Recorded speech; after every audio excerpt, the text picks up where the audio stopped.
Hello friends, आज का topic है सॉलिड स्टेट। सॉलिड स्टेट हम बात करेंगे पैकिंग एफिशिएंसी की। क्यूबिकल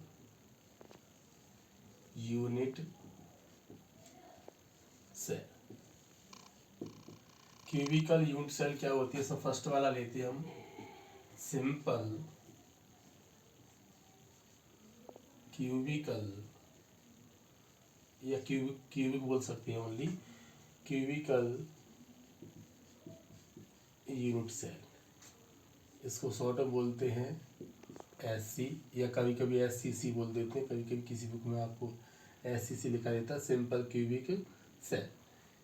इसको सिंपल क्यूबिकल यूनिट सेल क्यों कहा जाता है? क्योंकि ये प्रिमिटिव टाइप होती है। Primitive type. और प्रिमिटिव टाइप में क्या होता है, जो यूनिट सेल हमारी बनती है उसमें जो यूनिट सेल होती है उसमें जो एटम्स होते हैं वो ओनली कॉर्नर पे होते हैं। तो आप यहाँ बोल सकते हो एटम्स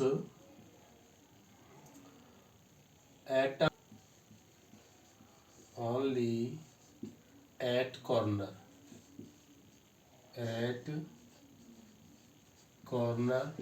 ऑफ क्यूबिक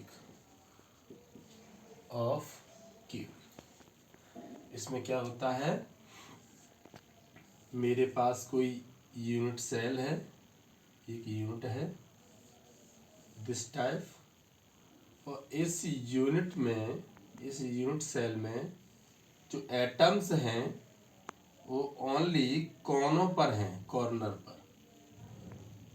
कहाँ पर है? कॉर्नर पर। इस तरीके से एटम्स होते हैं वो ओनली यूनिट सेल के कॉर्नर पर होते हैं। तो इसमें हम करते क्या है, first of all first number निकालते हैं number of effective atom. Number of effective atom. इसमें क्या होता है, हर एक एटम जो होता है वो इसका पूरे यूनिट सेल का 1/8 कंट्रीब्यूशन होता है। इसमें मेरे पास टोटल नंबर ऑफ एटम कितने? 8 इंटू एक कॉर्नर पर 1/8 का कंट्रीब्यूशन हो रहा है। तो जो नंबर ऑफ इफेक्टिव एटम निकल के आएगा वो कितना हो जाएगा? 1। सेकेंड नंबर पे हम लोग निकालते हैं इसमें कोऑर्डिनेशन नंबर। कोऑर्डिनेशन नंबर क्या होता है कि जो आपके पास, मान लीजिए मेरे पास कोई एक यूनिट सेल है और इस यूनिट सेल में हमें देखना है कि जो एक मेरे पास जो एटम है वो कितने एटम को टच कर रहा है। एक्चुअली कोऑर्डिनेशन नंबर क्या होता है कि कोई भी एक कॉर्नर का एटम है और वो एटम कितने और एटम को सराउंडिंग में टच कर रहा है, इफेक्टिव कितने नंबर को टच कर रहा है। तो ये मेरा कॉर्नर का एटम है, ये एक तो इसको टच करेगा और एक इसको टच करेगा और एक इस वाले एटम को टच करेगा। ऐसे ही एवरी कौन सा भी आप एटम देख लो किसी भी कॉर्नर पे जाके, तो वो सब एटम एक दूसरे को टच कर रहे होंगे। तो जब ये वाला इसको यहाँ टच कर रहा है, सेम डिस्टेंस पे अगली वाले यूनिट सेल में ये एक और एटम को टच करेगा सामने के। जब ये इधर ये वाला टच कर रहा है, सेम इतनी डिस्टेंस पे दूसरे वाले भी यूनिट सेल में टच करेगा। और जब ये इसको टच कर रहा है सेम नेक्स्ट, तो टोटल जो कोऑर्डिनेशन नंबर होता है वो 1 2 3 4 5 6। तो इसका कोऑर्डिनेशन नंबर निकल के आएगा, वो होगा आपका 6। थर्ड नंबर पे बात करेंगे हम रिलेशन की। Relation between A and r का रिलेशन क्या होता है कि मेरे पास में एक्चुअली इसमें मैंने एक चीज बताना भूल गया कि ये जो टू एटम्स हैं दीज आर इन कांटेक्ट, ये दीज आर इन कांटेक्ट। ये दोनों एटम एक दूसरे को टच कर रहे हैं। एक्चुअली यहाँ दिखाई नहीं दे रहा है, एक्चुअल में ये रखे इस तरीके से 1 2 3 4। ये नीचे वाले 4 एटम्स हैं वो इस तरीके से रखे गए हैं। तो ये इनकी जो और यूनिट सेल की जो लेंथ होती है वो होती है ए। यूनिट सेल की जो लेंथ होती है वो ए होती है। तो इसकी इस वाले जो सर्किल की इस वाले एटम की रेडियस होगी वो आर होगी, और सेम इस वाले एटम की रेडियस होगी वो आर होगी। पर ये दोनों आर जो हैं वो किसके इक्वल हो जाएंगी, ए के में। तो यहाँ आप बोल सकते हो ए इक्वल टू 2r। क्या निकल के आ गया, ए इक्वल टू 2r। यहाँ से आप इसका वॉल्यूम भी निकाल सकती हो। वॉल्यूम इक्वल टू क्या होता है, ए क्यू, और ए क्यू का मतलब क्या हो गया 2r का क्यू, और 2r का क्यू कितना हो जाएगा 8r Q. Clear. Next fifth वाला आएगा आपका पैकिंग एफिशिएंसी।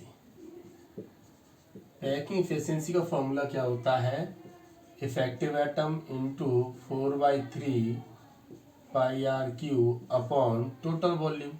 और टोटल वॉल्यूम जो होता है हमारा वो ए क्यू के इक्वल में होता है। तो यह क्या कर सकते हैं, effective packing efficiency equal to Z into 4/3 pi r cube upon a cube. Effective atom होता है हमारा, ये जेड की वैल्यू यार दिखा देना, जेड इक्वल टू 1। जो जेड होता है, जेड को रिप्रेजेंट करते हैं इफेक्टिव एटम से। तो packing efficiency equal to Z की वैल्यू कितनी 1 into 4/3 pi r cube upon a cube. Direct रख सकते हो, a cube equal to 8r cube, 8r cube. जब आप इसे सॉल्व करोगे तो आएगा ये पाई अपॉन 6 पैकिंग एफिशिएंसी। जब इसको खोलोगे 3.14 अपॉन 6 डिवाइड करोगे 0.25, ये आपकी पैकिंग एफिशिएंसी।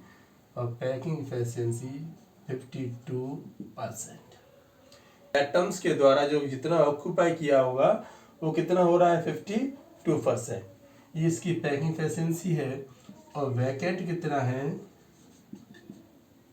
48%। यूनिट सेल में 52% तो आपका पैकिंग एफिशिएंसी हो रही है, और वैकेंट कितना बच रहा है 48% पैकिंग है। क्लियर। वो सेकंड वाला body cubic centre, body cubic centre of unit cell बोल सकती हो, यूनिट सेल। एक्चुअल में ऐसे बोलते हैं BCC,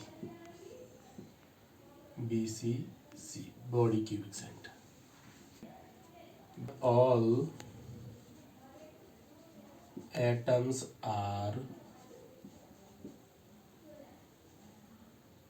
corner, atoms are corner plus 1 atom at unit cell.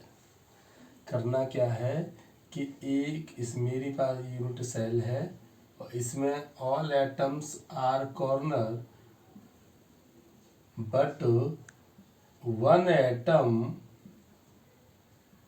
Unit cell के सेंटर पर। ये वाला फर्स्ट वाला आप निकालोगे, effective atom, number of effective atom equal to total number of atom कितने मेरे पास में कॉर्नर वाले 8, और कंट्रीब्यूशन कितना हो रहा है एक कॉर्नर पे 1/8 प्लस, और पूरा एक यूनिट सेल मेरा अलग से है 1 एटम एट यूनिट सेल जो 100% यूनिट सेल के अंदर है। तो इसका तो कहीं पर भी किसी के साथ में कंट्रीब्यूशन नहीं हो रहा है, तो इसको तो हम ओनली 1 ही रखेंगे, इसका किसी में कोई कंट्रीब्यूशन नहीं हो रहा है।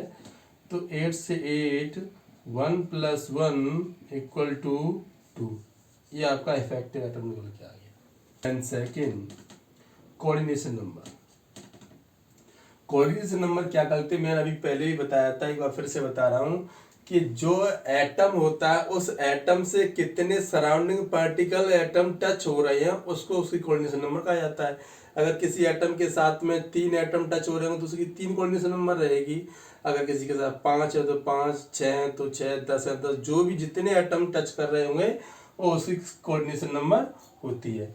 एक्चुअली ये वाला जो एटम होता है इसमें क्या है कि इसमें इसको मैं थोड़ा दूसरे तरीके से दिखाना चाहूँगा। लेट अस अज्यूम कि इस तरीके से मेरे पास में एटम रखे गए हैं, ये इस तरीके से, और जो बीच वाला जो एटम है वो इन सब एटमों को टच में रखते हुए इस तरीके से रखा गया है। ये तो नीचे वाले 4 एटम हो गए, 1 2 3 4, और सेंटर वाला सेंटर पे, और जो ऊपर वाले 4 हैं तो इनकी लेयर मैंने अलग से यहाँ बना दी है इस तरीके से। इसमें क्या होता है कि इन 4 एटमों की जो लेयर है मैंने उसको उठा के क्या किया, इसके ऊपर रख दिया। तो ये वाला जो एटम होगा वो कितने एटमों टच करेगा, एक तो नीचे वाले एटम कर रहा है 4 टच को, और जो मैंने ऊपर से एक लेयर और इसके ऊपर बना के रखी तो 4 नीचे टच करेगा, 4 ही ऊपर टच करेगा। तो इसकी जो कोऑर्डिनेशन नंबर हो जाएगी वो कितनी हो जाएगी, 8। बट इसकी लेंथ तो सेम रहेगी, लेंथ ए रहती है।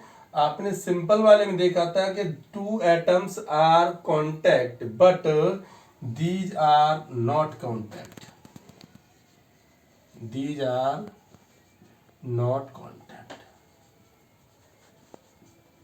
नंबर 3, रिलेशन बिटवीन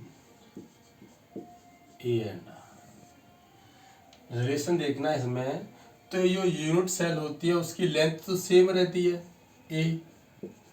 करना क्या है एक्चुअल में, ये वाली जो मेरे पास अभी जो मैंने बताए थे कि ये मेरे पास में एटम्स हैं और ये एटम्स एक दूसरे को कांटेक्ट में नहीं है, बट जो सेंटर पे जो एटम रखा गया वो एक दूसरे को टच में कर रहा है, ठीक है। तो इस वाले सेंटर से ये वाला आप ऐसे मानो इस तरीके से, तो ये वाली जो मैंने लाइन खींची है इसको बोलते हैं बॉडी डायगोनल, बॉडी डायगोनल। इसमें क्या है कि इसकी रेडियस आर रहेगी और इस वाले जो सेंटर वाला जो एटम है इसके सेंटर से इधर वाली ये आर रहेगी और ये वाली भी आर रहेगी और इसकी यहाँ तक की ये वाली आर रहेगी। तो यहाँ बोल सकते हो आप body diagonal equal to 1 2 3 4 4 r. क्या बोलोगे, 4 आर। क्लियर। अच्छा, अब हमें इसमें यहाँ से ये वाला लेंथ लेनी है, क्योंकि हमें क्या करना है, हमें ए एंड आर का रिलेशन निकालना है, तो हमें ये वाली लेंथ की जरूरत पड़ेगी, ये वाली। अच्छा, इसमें क्या है कि हमारे पास ये भी लेंथ है। एक्चुअली क्यूबिक सेंटर में यूनिट सेल में लेंथ तो सेम रहती है, नो चेंज। अब ये वाली लेंथ ए है, ये वाली भी ए है, तो ये वाली लेंथ कितनी निकल के आ जाएगी, √2a। कितनी निकल के आ जाएगी, √2a।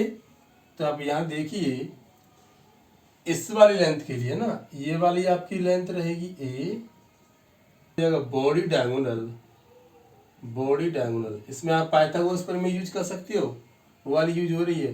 तो इसमें नाम देना चाहो तो नाम दे सकते हो, डायरेक्ट कर सकते हो, √2a क्या स्क्वायर प्लस ए का स्क्वायर, और बॉडी डायगोनल कितना निकल जाएगा हमारा, 4r।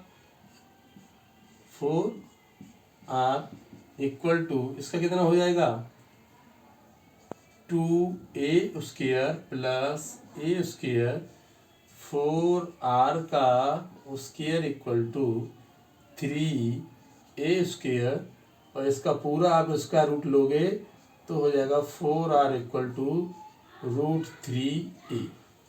तो a इक्वल टू कितना आ गया, 4r अपॉन √3। फोर्थ नंबर पे आएगा आपका पैकिंग एफिशिएंसी। और पैकिंग एफिशिएंसी का फॉर्मूला क्या होता है, number of effective atom upon 4/3 πr³ upon total volume. But total volume जो होता है वो AQ के इक्वल में होता है। तो number of effective atom upon πr³ into AQ। Effective atom कितना निकला था इसमें, 2 इंटू 4/3 πr³ अपॉन ए की वैल्यू क्या निकली है, 4r अपॉन √3। √3 करोगे आप क्यू, 4 का 2 में मल्टीप्लाई करोगे 8 πr³ अपॉन 3। इसका करोगे क्यू बोलोगे तो 64r³ अपॉन 3√3। r³ से r³ डिवाइड हो जाएगा, और जब आप इसे सॉल्व करोगे तो 0.68 पैकिंग एफिशिएंसी, मतलब 68% इसकी पैकिंग एफिशिएंसी निकलेगी और वैकेंट निकलेगा इसका 32%। क्लियर? जो आपका जो बॉडी क्यूबिक सेंटर होता है उसकी जो पैकिंग एफिशिएंसी का एटम्स के द्वारा जो यूनिट सेल में जो ऑक्यूपाइड होता है वॉल्यूम, वो होता है 68%। और ऑक्यूपाइड करने के बाद में जो स्पेस बचता है, वैकेंट स्पेस है, वो रहेगा आपका 32%। थर्ड वाला हमारा face cubic centre of unit cell, इसको बोलते हैं FCC।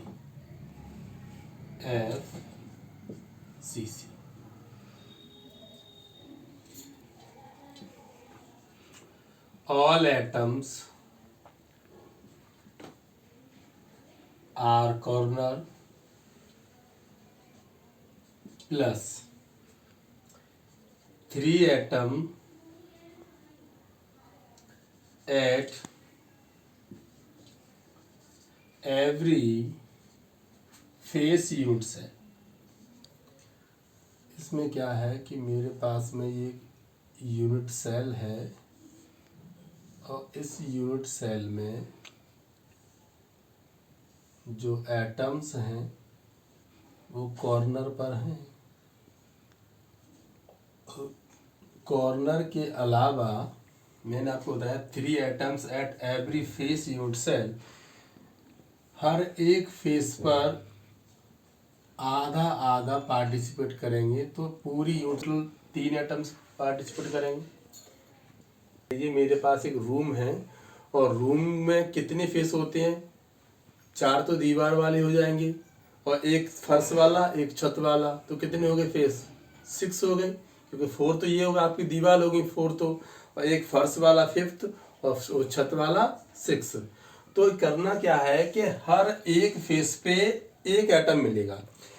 एटम किस तरीके से पार्टिसिपेट करेगा? जैसे मान ली मेरे पास में बोर्ड है और मैं इस बोर्ड के सेंटर पे लग जाऊं तो आधा मेरा पार्ट बोर्ड के इनसाइड है और आधा मेरा आउटसाइड में है। तो करना क्या है कि इसमें ओनली यूज जो होने वाला कि एक यूनिट सेल में 3 एटम ही पार्टिसिपेट कर पाएंगे। 6 का आधा कितना हो जाएगा? 3। तो करना क्या है आपको, यहाँ फर्स्ट वाला आप निकालोगे, number of effective atom equal to 8 atom तो मेरे पास में कॉर्नर पे रहेंगे और एवरी एटम कितना कंट्रीब्यूशन हो रहा है? 1/8 प्लस 6 मेरे पास फेस पर है और एवरी फेस पे हाफ ही एटम मेरे लिए यूजुअल है। तो कितना हुआ? इससे ये डिवाइड कट जाएगा, इससे ये वाला 1 + 3 इक्वल टू 4। ये आपका आ गया इफेक्टिव एटम। एक बार फिर से देख लीजिए कि 8 कॉर्नर मेरे लगे हुए हैं यूनिट सेल पे और उसमें से 1/8 एवरी एटम का कंट्रीब्यूट हो रहा है एटम एक कॉर्नर पर, प्लस मेरे पास 6 एटम है कहाँ पर? फेस पर। जो 6 फेस है उन पे एक है, 6 फेस है मेरे पास में, हर एक फेस पे एक एटम रखा गया है। बट मेरी जो यूनिट सेल है उसमें 1/2 ही ओनली यूज होगा। तो 1/2, या आप बोल सकते हो 1/2 यूजेबल है, या बोल सकते हो कंट्रीब्यूट हो रहा है वो तो 1/2 हो रहा है। तो इससे क्या हुआ कि जो इस तरीके से किया मैंने, तो इनको डिवाइड करने के बाद में मल्टीप्लाई करने के बाद 4। सेकंड वाला रहेगा आपका कोऑर्डिनेशन नंबर। कोऑर्डिनेशन नंबर इसको थोड़ा अच्छे से समझ लीजिएगा। इसमें करना क्या है कि हर एक एटम, मैंने पहले बताया था, जो एटम जितने सराउंडिंग पार्टिकल एटम के साथ में कांटेक्ट रखेगा या टच हो रहा होगा वो उसकी कोऑर्डिनेशन नंबर बनती है। करना क्या है इसमें कि मेरे पास ये वाला एटम है, ध्यान से देखना थोड़ा सा, इस वाले एटम से ये 4 एटम टच हो रहे हैं, तो 4 तो ये वाले हो गए। अच्छा, इस वाले एटम से 4 ये टच हो रहे हैं, तो 4 और 4 कितने हो गए? 8। अभी मेरे पास कितने एटम बचे? ये 4 बचे, 1 2 3 4 ये वाले बचे, क्योंकि ये तो एटम मेरे पास इनके साथ में टच हो ही गए। ऊपर वाले इसके साथ हो गए, नीचे वाले इस वाले एटम के साथ हो गए, बचे ये 4। तो इनका क्या है कि ये आपस में एक दूसरे को इस तरीके से कांटेक्ट कर रहे हैं। तो कितने हो गए? 4 और 4 8, 8 और 4 12। तो इसका कोऑर्डिनेशन नंबर निकल के आ जाएगा 12। Number 3, relation between A and R. इसमें क्या है कि आपको करना क्या है कि ये मान लीजिए जो सेंटर पे ये फेस पे रखा गया है वो फेस वाला एटम मेरे पास यहाँ पर है। सेम जैसे आपने बॉडी क्यूबिक सेंटर में देखा था ऐसी सेम इसमें भी यही है। These are not contact, these are not contact. तो ये वाले सेंटर पे रखेगा, ये इस तरीके से इस वाले एटम को टच करेगा, ठीक है।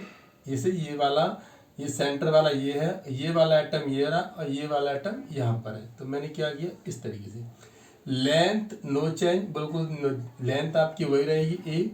तो इस तरीके से ई, उसमें आपने बोला था बॉडी डायगोनल, इसमें बोलूँगा फेस डायगोनल एफ डी, क्योंकि ये फेस के ऊपर से निकल रहा है तो फेस से फेस डायगोनल बन जाएगा और बॉडी से निकलेगा तो बॉडी डायगोनल बन जाएगा। तो इस वाले एटम की रेडियस ये वाली रहेगी और सेम इसमें भी सेम ये सेंटर में रहेगा तो इसकी आर आर हो जाएगी और इसकी रेडियस। तो यहाँ बोल सकते हो आप F D equal to 4r और ये वाली भी लेंथ रहेगी ए। तो यहाँ क्या करोगे थ्योरम के अकॉर्डिंग कि एफ डी का होल स्क्वायर ए का स्क्वायर प्लस इस वाली लेंथ का स्क्वायर कितना हो जाएगा, एफ डी की वैल्यू 4r का square equal to 2a square. Square root लेने पर क्या वैल्यू आई हमारे पास, 4r इक्वल टू √2a और इससे ये वाली कट जाएगी 2√2r इक्वल टू a। तो आपकी लेंथ निकल के आ जाएगी 2√2r। Clear. Fourth, packing efficiency. Packing efficiency formula क्या होता है, effective atom into 4/3 pi r cube upon a cube. Effective atom कितना निकला हमारा 4 into 4/3 pi r cube upon a की क्या वैल्यू निकली है 2√2r का क्यू। इसका ऐसे मल्टीप्लाई करोगे 16 पाई आर क्यू, 16 से 16 डिवाइड हो जाएगा। जब आप इसे सॉल्व करोगे तो पैकिंग एफिशिएंसी आपकी आएगी 0.74%। में देखोगे तो 74% आपकी पैकिंग एफिशिएंसी और वैकेंट स्पेस निकल के आ जाएगा आपका 26%। आप बोल सकते हो कि आपका जो बॉडी फेस क्यूबिक सेंटर है एफसीसी में जो पैकिंग एफिशिएंसी एटम्स के द्वारा जो ऑक्यूपाई वॉल्यूम है तो वो उसका 74% है और वैकेंट स्पेस रहेगा वो 26% है। आई होप आपको वीडियो अच्छी लगी होगी। Thank you.